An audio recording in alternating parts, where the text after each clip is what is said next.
My name is Anthony Allen, welcome here to my YouTube channel. This is part 3, lesson 3 of a 10-part series that I'm running for Final Cut Pro 10 beginners here on my channel, and it's coming up right now.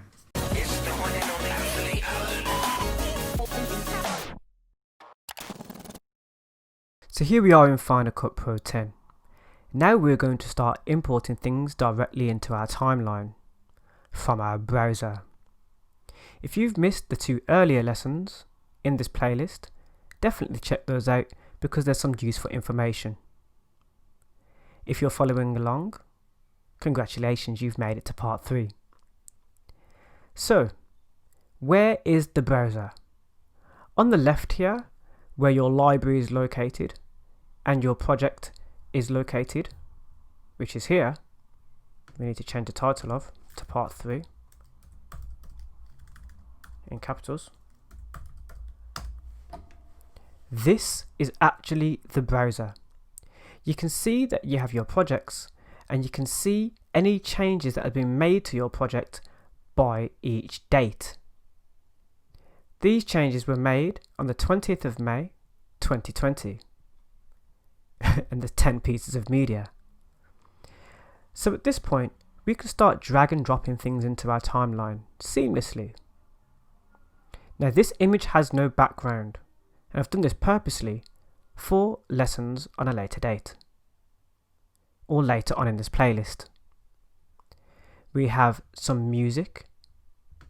If you click on it and press spacebar, you can play that music from where you have the playhead.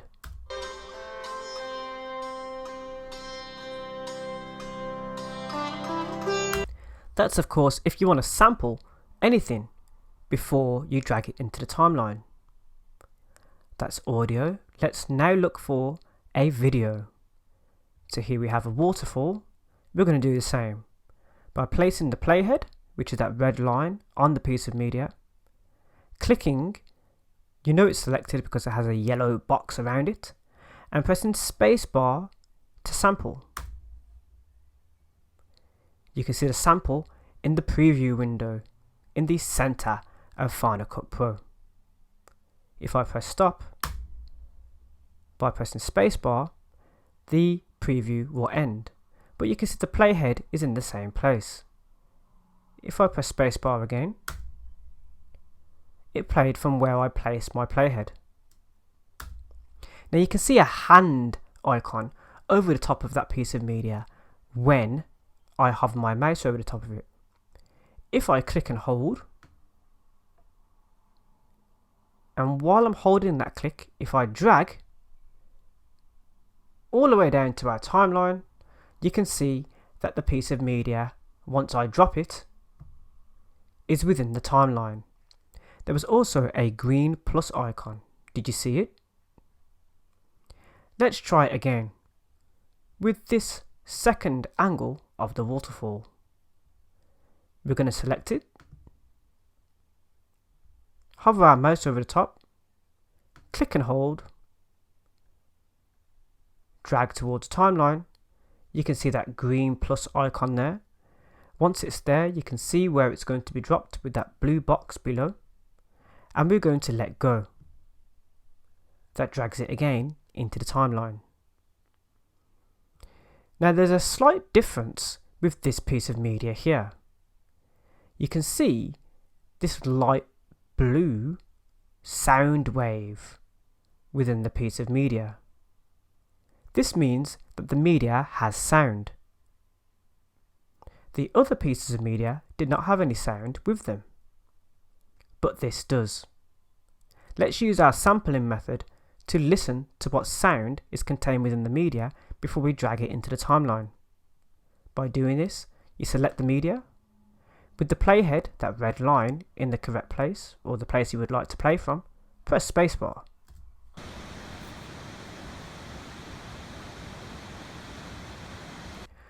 We just sampled the sound and the visuals from that piece of media. We can now drag this into the timeline. But we're not going to drag it on the right hand side, we're going to drag it on the left hand side and push that piece of media out of the way and let go. Now there's something to notice within the timeline. Have you noticed it yet? Above the third piece of media within the timeline, there is a dotted line. Remember in our first lesson when I spoke about media needing to be rendered to the project settings? That is what is happening with this piece of media. The other pieces of media did not require rendering, but this one does, because it's in a different format. Now, automatically by default, your settings will automatically begin to render a piece of media. If you're not using proxy and optimized media, this can dramatically change the speed of which this piece of media is rendered. Of course, previewing a piece of media at the same time by pressing play can stop the rendering. Now, I already have my rendering set to basically render when I'm ready to render it, instead of automatic, as I found that quite problematic. There is a way that you can change this, and I will show you in a later lesson when we tackle rendering. But for now, this is okay. So you can see a water dragon in this next piece of media that we're going to import. But maybe I don't want to import this whole entire clip. Maybe I want to import part of the clip. There is a way. If you select it and move your mouse to the edge of the piece of media, you will see two opposing arrows pointing away from each other. The line in the middle is what you're attempting to select, and you're moving to the right or the left. I want you to click and hold that click. Now, if you drag your trackpad or your mouse to the right, you will begin to deselect parts of that piece of media. And you can see the preview on screen.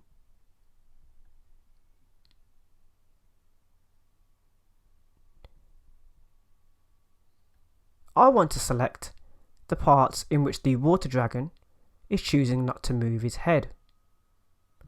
So we're going to go to the end of the media and we're going to move all the way back to about this point. Clicking inside your yellow box will make you select that part of piece of media that you have now selected. Let's do the drag and drop method.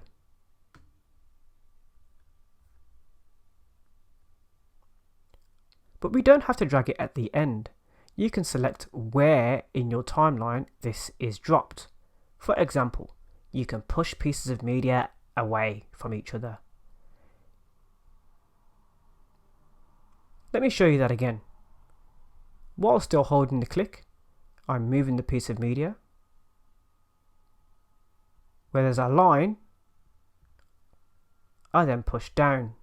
If I let go, that's where the media sits. So let's look at what we've got in our timeline so far.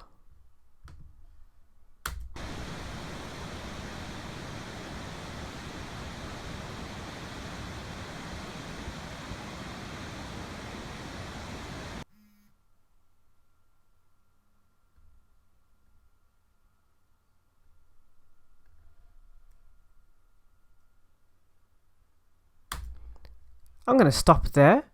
I just wanted to show you that there are some long drawn out pieces of media, which means I'm trying to convey a slow, soothing feeling. Of course, this is incomplete, so it doesn't quite have the impact I want it to have. But most importantly, our media is now within the timeline. But wait, there's more. We have some audio. In our browser, you can use this scroll icon here, or you can use a scroll on your mouse, or the trackpad action with 2 fingers. You can see that there is some audio here, but we can't see all of the audio at once. You can change the look of the media within your browser. by using this icon here. Scrolling backwards and forwards will dramatically change the size and look of the pieces of media within your browser. As you can see, you can make things larger or smaller. You can also choose how much of that media is being showcased, in which size. Brilliant! I have a lot more that I can now see within my timeline. You can also choose to remove waveforms from your video. I choose to have my waveform showing so I can see if a piece of media has any sound. When you're happy with what you have here, you can click away. Brilliant! Now we can see every little bit of that waveform. Of course, not every sound can be seen from this type of image, but once you drag it into the timeline, you'll be sure to see every sound wave that you're after. If you was to click this, you can now drag and drop the entire song into your timeline. But let's see what happens.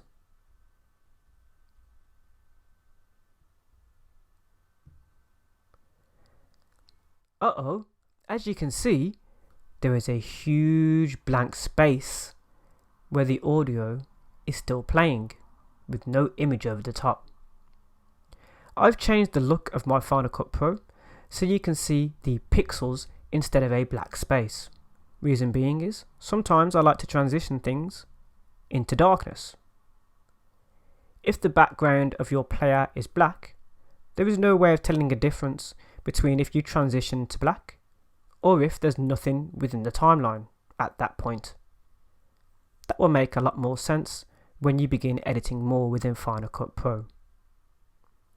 But that's something that we're not tackling here in this lesson, and we'll tackle it in a later lesson. So as you can see, the media is still going with no image over the top. Let's see what happens. We're going to play from this point.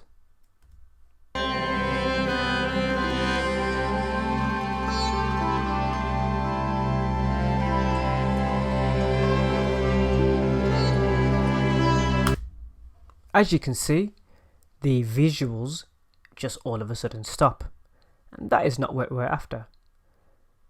But you can't see the rest of the timeline without having to scroll for quite a while. You can also change the look of your timeline, and that is what we're going to be having a look at in our next lesson. The timeline. Different things we can do with our timeline, and how we can make our media look in our timeline to make things a lot simpler. If you've enjoyed this lesson, give me a thumbs up. My name's Anthony Allen. Don't forget to hit subscribe because we have another lesson for you right here on the channel. Thank you for watching, and I'll see you in the next lesson here on YouTube.